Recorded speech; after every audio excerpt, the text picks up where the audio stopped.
Welcome to DairyPod, a podcast series from Dairy Australia. Featuring a range of experts, each episode offers insights into Australia's unique dairy farming conditions, as well as personal experiences and the latest in dairy innovation. G'day and welcome to our special World Milk Day episode. I'm Karl Ellis, Manager Economic Sustainability and Competitiveness here at Dairy Australia. And with World Milk Day just around the corner on June 1, we're gearing up to celebrate everything we love about milk. Its nutritional goodness and the passionate local dairy farmers who help keep Australians nourished every day. World Milk Day was established back in 2001, actually by the United Nations, to shine a spotlight on the importance of milk, not just for health and nutrition, but for communities, economies, and sustainability right around the world. It's more than just a celebration. It's a movement that highlights milk as a vital, accessible food source that nourishes billions of people globally. Not only does milk nourish billions, but it also provides livelihoods to over 1 billion people around the globe. This year's global theme shines a light on the power of dairy. Here in Australia, we're proudly leading the way with our own theme, the simple greatness of milk, celebrating those everyday moments that milk makes better and the hard-working Aussie farmers whose dedication makes it all possible. And today I'm joined by two dairy legends. Joining me is SEN sports commentator and former SANFL and AFL player Dwayne Russell, and dairy farmer and proud AFL fan, Evan Nichols. G'day, gentlemen, and thanks for joining us. Hello. We'll talk footy, farming, favourite milk moments, and why milk's still kicking goals every single day. So, Dwayne, I'll kick off with you, but would you want to tell us a little bit about yourself and how dairy's been a part of your life? Well, I'm the last person on the milk chain, if you like. So I'm a broadcaster with Fox Footy, broadcaster with SEN Radio, and I drink milk every day, but have for years, for decades. So I drink maybe 2 litres a day, and I always have been, I don't know why, a milk drinker. So it's not as if I'm doing this podcast or I've done some of the videos that I've done with milk at the footy because, you know, it's an extraordinary funny thing. It's just what I do. I just drink it. So I do drink it during the day. It's an alternative to, I like to just try and get through a day just with water and milk, and not try and drink too much soft drink. And I like to do the same with the broadcast quite a lot of time. Now, I do drink a lot of soft drink too, because I like the sugar hit sometimes when I'm broadcasting with Fox. But in terms of just my overall diet, milk's a big part of it. So I'm not sort of joining you guys just to jump on the bandwagon and say, hey, everyone should drink milk. I'm just joining you to say, hey, I'm a drinker of milk, and I have been for a long time, and it's pretty damn good, and I won't stop. And if everybody else probably drank a bit more milk, we'd all be better off, wouldn't we? Most definitely. Yeah, no, we'd agree, Dwayne. And Evan, let you introduce yourself. Oh, well, I'm a dairy farmer, family-run dairy farm in northeast Victorian Corryong, and we live milk every day. Not only as the product that we produce and drink, but the life of a dairy farmer and all that goes with that. So, you know, milk is our thing. It's what we do. It's what my father and my grandfather did, and the world keeps changing. But there's one thing that we do know is that milk stayed the same throughout that time, and it's still a beautiful product. And we just, you know, we're happy to be a part of it and to keep pushing this the milk, because it's not only what we do, we know it's so good for everyone also. So, you know, we do love it. We love dairy farming and we love producing milk. Yeah, thanks, Evan. I think that sentiment is really key to World Milk Day and sort of underlining the importance that milk has here in this country, but also globally. It's a really significant and valuable food source. And Dwayne, I just wanted to touch on, I guess we know your background with milk as a commentator, but I was also just wondering, you know, as a former high-level footy player, where did milk fit within sort of your footy career? Well, I'm just a drinker of it, so it depends on what you do diet-wise. It's virtually, you know, calories and fat in, calories and fat out for a person who's trying to work out what they're doing diet-wise and their weight and how much exercise you do. So you got to get energy in. You just got to make sure that as an athlete you don't get more energy in than you're getting energy out, and a way to make sure you're not putting on weight. And I tried to play lean, but milk's it's a natural form of putting stuff into your body. That's the beauty of it, I suppose. In terms of athletes out there, I think that most athletes these days are looking for as much natural product as they can, and milk's just a natural product. So in that regard, you're actually, depending what your philosophy is as an athlete, and people have different philosophies as to what they should and shouldn't do and shouldn't take, but there's probably not an athlete in the world, if you just have natural stuff, that would be a good methodology to go about it. Then, milk was fit into that plan. So milk was part of my plan when I tried to, just make sure I didn't drink too much soft drink and eat too many chips, potato chips and all those kind of unnatural products, as opposed to eat vegetables, eat your greens, fish, chicken, meat, milk. I mean, it's a fairly easy kind of staple diet to have an athlete. So that's where it's kind of fitted with me. Yeah, no, that makes perfect sense. And I think it's a bit of an underappreciated, I don't necessarily know if the term superfood is correct, but milk, considering, all the proteins it has, all the vitamins and minerals, really beneficial, particularly for muscle recovery. It's probably flown under the radar a little bit. Yeah. But I'm sure that there'll be people watching this saying, well, too much is too much. But too much of everything is probably too much. And I'm careful. I mean, I drink a lot of light milk, obviously. I don't drink too much fat milk. But this is where I as a milk drinker, I stand. Sometimes this might sound crazy to people, but, as a dessert, to have a glass of full cream milk is good for me. That's my dessert. So I won't sit down necessarily have a big cake or a big loaded croissant. It's a treat for me to have a glass of full cream milk. So that's what I do as a dessert, a half an hour after I've had a meal. So, but I do often obviously drink a lot of light milk during the course of the early part of the day. Yeah. Well, it's funny you say that because me and my brother, I played 300 games of footy for our local footy club, and Thomas probably played 250. And we, local footy, we used to always have our canteen lady used to always keep us a 600 ml of iced coffee, and he'd have a nice chocolate. And that was the first thing we drank straight after the game. Yeah. We just always did it. And then we had a beer maybe. Yeah, we always had our, and actually, being a part of the local footy side, you get blokes that come in, from out of town, and by the end of, playing for as long as we did, a heap of people started drinking milk as their first, instead of getting into the beers. We had a few that lined up for the milk. So, yeah. And the canteen lady, Jan, used to always make sure that no one stole those last couple of milks. They were sacred in the fridge. Is it talking about being a superfood? It is and it isn't. The thing about it is it's one of the only foods that we can actually live off if we had nothing else if we had nothing else, we could sustain ourselves for a long period of time just off milk. And that's, I think, the thing that we also take for granted. That's how good it is, because it gives you proteins and all the amino acids that you require. So it actually can sustain you. If you had, couldn't find anything else, you could live for a long time off just milk. So I think we always need to remember that too.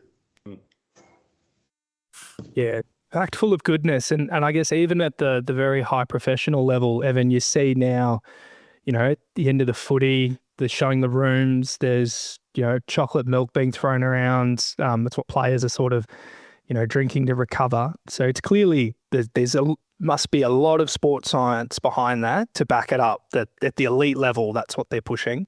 And I guess testament, if your 300 game career at local footy probably highlights that as well. Yeah. It definitely rehydrated me. Yep. And Evan, just sort of touching on that with sort of the dairy communities across the country, they have a real strong connection to local sport. Now that's whether, in Victoria or South Wales or WA with footy, or further north, the rugby codes in New South Wales and Queensland. Why do you think sport plays such a central role across our dairy regions? And how does it help sort of bring the community together? Well, there's a few reasons why. Firstly, having football netball for us, it actually breaks up the week, because dairy farming is a very, it's a day-to-day job. And I always think that being a dairy farmer, some days you can think that we haven't actually achieved anything today because we've milked cows, fed cows, and done all the jobs that are required to run a dairy farm. And sometimes you can sit back and think, we actually haven't done much. Whereas if you're a builder, you can put a wall up in a house and you can see progress. But you've also got to go back to the basic level and say, well, hang on, we actually have produced milk today and it's been sent off in the truck. We actually have done what our job is. So I think for that, having football, netball in our communities, it's a social thing for starters. So it breaks up your week because Saturday becomes, because most days are the same otherwise. It doesn't matter if it's Monday or Friday. And then when you get footy training nights and obviously Saturday, it becomes a social event. But it's also footy clubs in a lot of our towns are the heart of the communities in terms of everyone's equal and everyone gets an opportunity to be involved. And more importantly, it's a family away from your family. So if you've got not much in the world, if you've got a footy club, you've got people that care and look out for you. So I think that's where it plays a big part.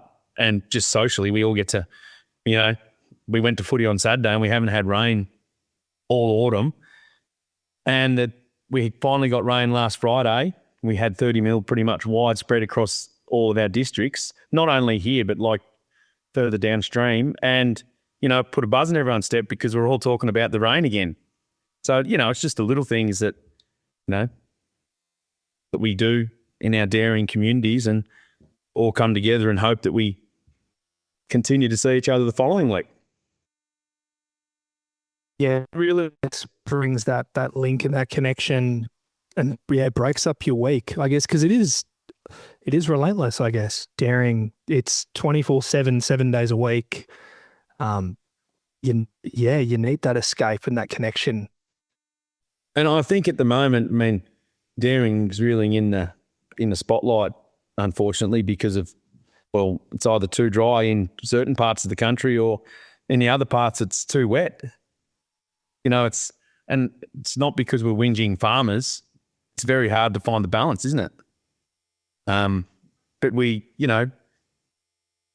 everyone loves what they do or they wouldn't do it.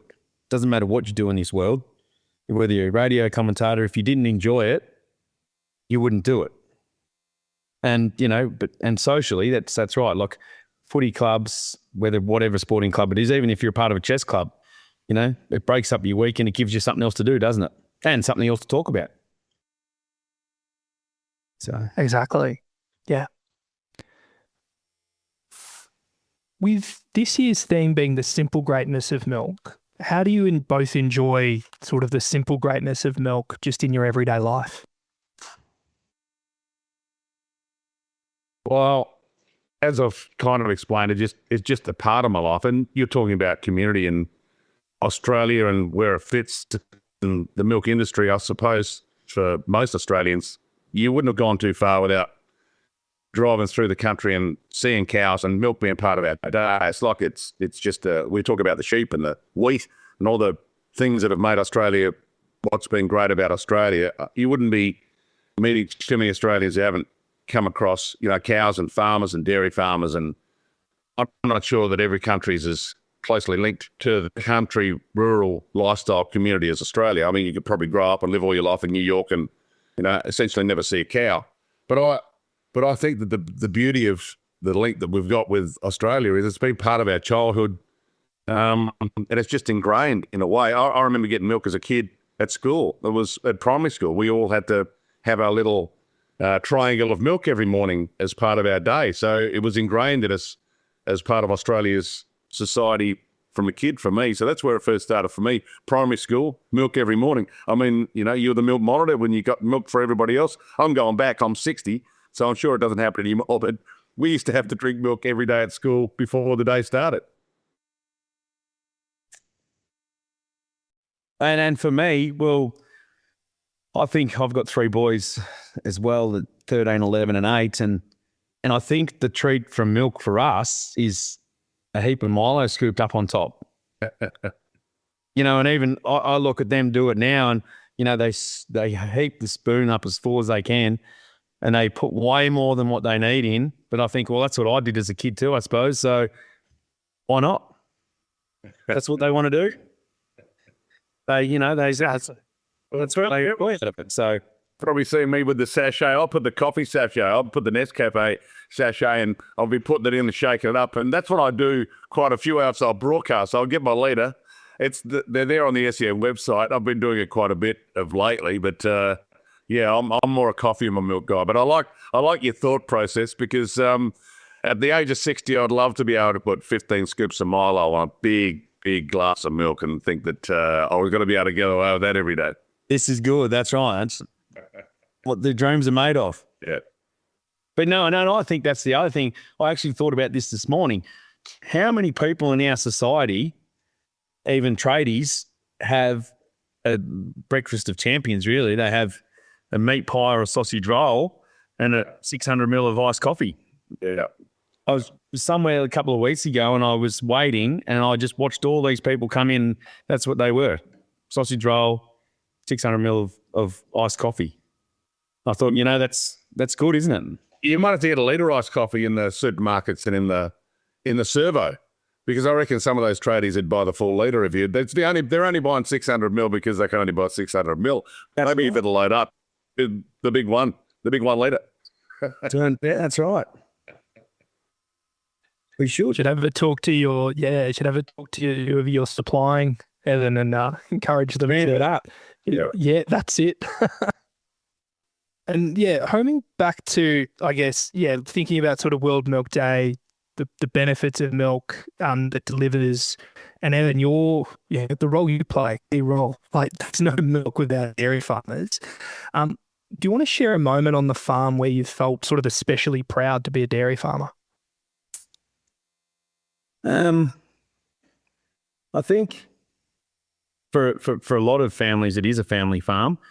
Most of it's generational.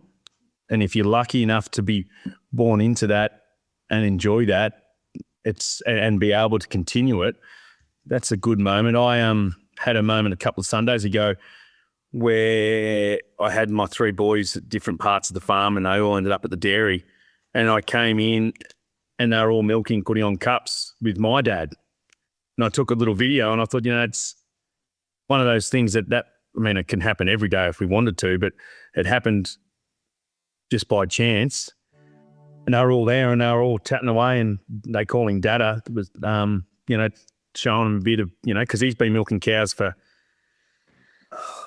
55 years. That's all he's done. So he should know how to do it by this stage of his life. And I just thought that was a nice moment. But in terms of actually being a dairy farmer, I don't think the general public understand how much dairy farmers love their cows. Like, it's a love, it's a passion. And like I always say, cows are like humans. There's really too friendly. There's humans and cows that are too friendly.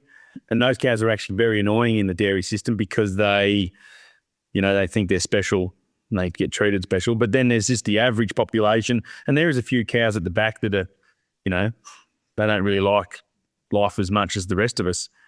But, one of the things that really I think a lot of farmers enjoy is having a favourite cow, her having a heifer calf, and then within 2 years' time, that cow comes into the dairy and the cycle continues. That's always that family of cows continues on. I think that's something that a lot of farmers really enjoy because, those cows are generational. And if you've been around long enough, like, those cows could have started when your grandfather was farming, and you've kept them hopefully improving them all the time. And every time you've bred another heifer, well, you continue on the legacy, don't you? So same as, being a farmer in itself, it's a continuation of what we do. So I think that's, there's lots of great, we get to work in environments outside. Yes, it gets cold. Yes, it gets hot, but that's everywhere. And we do get to work in them every day of the week. And yes, some of our days are the same, but we do so many other different things depending on the time of the year. So, it is a really good job, and we're very appreciative that we can share World Milk Day with everyone because it actually puts us out there, doesn't it? So, we're very happy. Can I just say, as a city guy, and I've got a few acres, and I'm lucky enough to have a bit of acreage around me, but I've got, 1,000 head of rabbit. I've got no idea about farming. But I think there's an immense pride amongst Australian city dwellers in our farmers, and I think that's probably something that doesn't get said enough. I mean, to hear that story about farming and your cows and your kids, I mean, that's the kind of story I think that more city people need to hear. It almost brings a tear to my eye to think the beauty of that story. We all want to do that with our own kids. We all want to do that with our own family, and everyone does it in their own different way, whether you're a farmer or a city liver. But I think there is something unique about Australia, and that is I think we do have an affinity with our farmers. I think we do have an appreciation as to how bloody hard they work. And I think if things like this can do one thing, maybe it could give city people like me an opportunity to show our appreciation for how bloody hard the farming community works. Dairy farming community, all the farmers, that it's a long day, it's a hard life. You're so reliant on the weather. We get up and we jump in our car and we drive 10K to work, and we get something out of the fridge, and come 6 o'clock we knock off and we go home and there's dinner on the table. It's a hell of a lot simpler for a lot of people than it is for our farmers. So if we can at least, have a way of Australians showing that we do actually appreciate what they do, it would be nice. Yeah, I think we do. I mean, it is a word of spreading the word, isn't it? I mean, we've got so many friends that are, maybe not city people, but we do have city friends that come, and some of them come yearly, some of them come every couple of 5 years.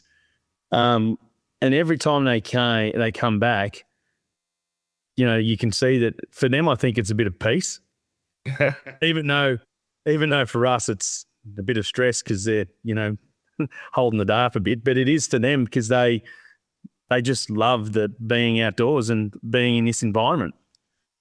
And we see it so, we have so many people that come through our dairy, or like our farm, just as friends, deer shooters, whatever they are. They come and they talk, and it's a bit like talking about social communities.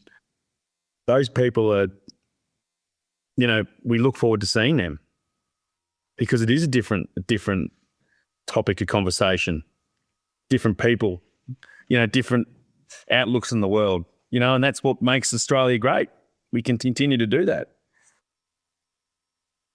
So, yeah, I think Evan, Dwayne, you've touched on the importance of initiatives such as sort of World Milk Day to, help bring attention and acknowledgement, recognition to dairy farmers and the vital, it's so much more than just a job, but the vital sort of contribution they make by, being able to produce such a quality product, get it to us.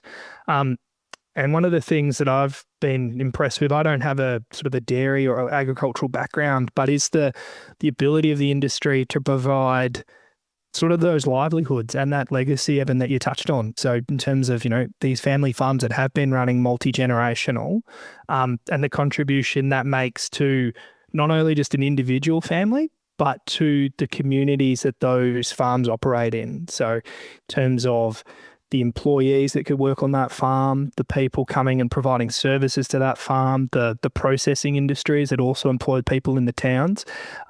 It really is a significant contribution to regional Australia, what the dairy industry is able to do. And I guess until people sort of look into it, they're not necessarily aware. So I definitely hear you loud and clear that we need to make sure people, well, city and country, know the contributions being made.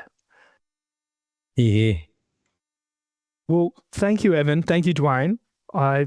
It's been a fantastic chat talking all things, milk, dairy, the links with sport, and I guess the importance and the links back to community. I guess we'll all be celebrating World Milk Day. And on that note, cheers with a fresh glass of milk.